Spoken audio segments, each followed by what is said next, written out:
사랑하는 기쁨의 교회 가족 여러분 안녕하세요. 오늘은 다같이 출애굽기 17장의 말씀을 묵상하도록 하겠습니다. 제가 6절부터 13절까지의 말씀을 읽겠습니다. 내가 호렙산에 있는 그 반석이 거기서 내 앞에 서리니 너는 그 반석을 치라. 그것에서 물이 나오리니 백성이 마시리라. 모세가 이스라엘 장로들의 목전에서 그대로 행하니라. 그가 그곳 이름을 마사 뚝은 무리바라 불렀으니 이는 이스라엘 자손이 다투었으며 또는 그들이 여호와를 시험하여 이르기를 여호와께서 우리 중에 계신가 안 계신가 하였음이더라. 그때 아말렉이 와서 이스라엘과 르비딤에서 싸우니라. 모세가 여호수아에게 이르되 우리를 위하여 사람들을 택하여 나가서 아말렉과 싸우라. 내일 내가 하나님의 지팡이를 손에 잡고 산 꼭대기에 서리라.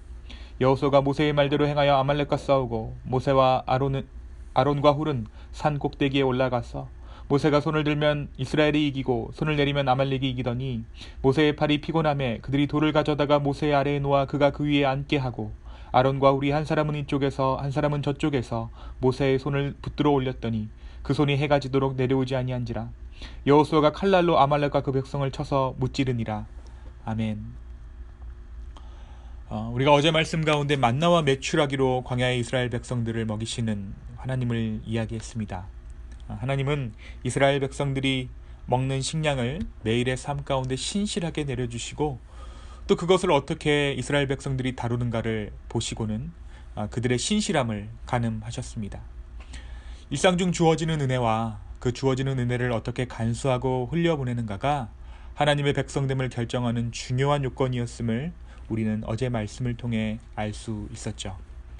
이제 이스라엘 백성들은 만나를 내려주심을 약속하셨던 그 신광야를 떠나 르비딤이라는 곳으로 이동합니다. 그런데 그곳 역시 물이 없는 척박한 땅이었어요. 광야에서는 이 식수 공급이 늘 공동체의 이슈가 되곤 했습니다. 하지만 이 마실 물이 부족한 환경은 하나님의 일하심과 또 그를 통한 모세의 리더십이 발휘됨으로써 늘 공동체의 새로운 전기를 마련해주는 사건들을 만들어갑니다. 위기인 듯 보이지만 그 위기를 기회로 사용하시는 하나님의 섭리를 우리가 이 물의 문제를 가지고 이 출애굽기 말씀을 통해 알 수 있습니다.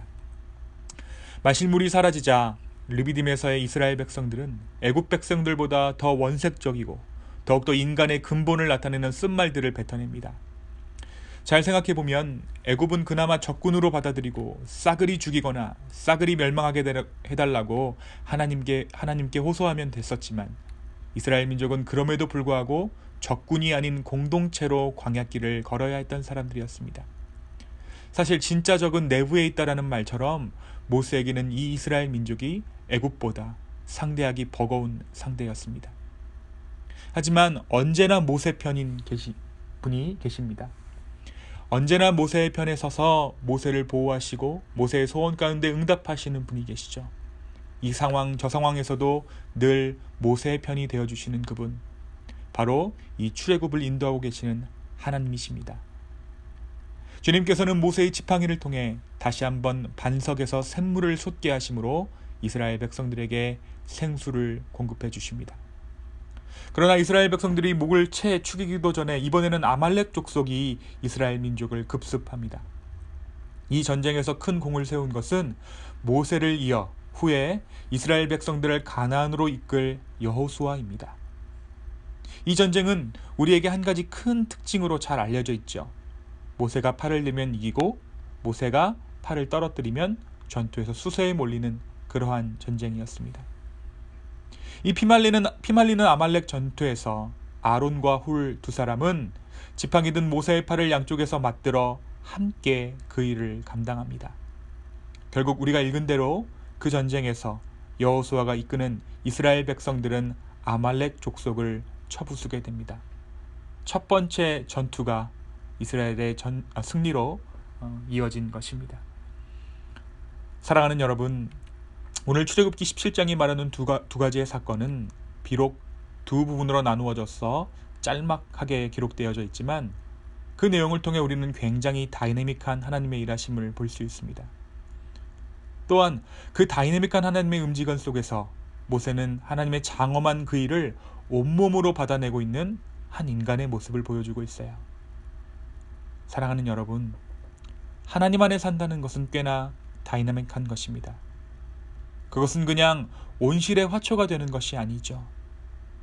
하나님 수준의 것이 내 인생 안에서 일한다는 것, 그 일은 당연히 내 인생 전체가 요동칠 만한 일이고 하루에도 몇 번씩 인생 저 끝에서 이 끝을 왔다 갔다 할 만한 일입니다. 다시 태어났다 죽었다를 반복한다라는 것이에요. 나이 80된 모세가 새파랗게 어린 이스라엘 백성들의 불평을 받아내고 게다가 하나님 앞에 잘 보여야 이 일이 될까 말까인데 뇌에 브레이크가 없는 듯 원색적으로 하나님 앞에 적개심을 드러내는 그들을 보며 모세는 어떤 마음이 들었을까요? 예전 혈기 같았으면 애굽 사람을 쳐 죽였듯이 몇 번은 죽였을 것입니다. 하지만 모세의 심판보다, 모세의 혈기보다 하나님의 은혜가 우선되었습니다. 모세가 자기의 혈기를 누르고 그들을 멸하는 대신 하나님 앞에 부르짖었을 때 하나님께서는 이스라엘 백성들 가운데 진노함 대신 생수를 내려주십니다. 이 물이 주는 혜택은 이스라엘 민족 전체에 관한 것이었지만 당연히 모세에게도 귀한 축복이었습니다. 사랑하는 여러분, 오늘 하루 나의 판단보다, 나의 분노보다, 나의 혈기보다 하나님 앞에 은혜를 구하는 저와 여러분 되기를 간절히 소망합니다. 뒤따라 이어지는 전쟁에서 흐트러졌던 이스라엘 민족은 다시 한번 힘을 모아 적군을 물리칩니다. 만약에 모세가 물이 안 나왔을 그때 혈기를 부리며 그들을 징계했다면 이러한 합력으로 인한 승리는 없었을 것입니다. 모세가 팔을 내리면 지고 모세가 팔을 올리면 이기는 이 전쟁에서 전쟁에 나간 이스라엘 청년들은 무엇을 보고 있었을까요? 몰려오는 아말렉의 군대보다 모세의 팔에 집중하고 있었을 것입니다. 모세의 팔에 자기 목숨이 걸려있다는 것을 그들이 알았기 때문입니다. 바로 이 일을 통해 하나님께서는 모세를 이스라엘 민족의 진정한 리더로 세우신 것이죠. 사랑하는 여러분, 하나님의 일은 결코 홀로는 해 나아갈 수 없습니다.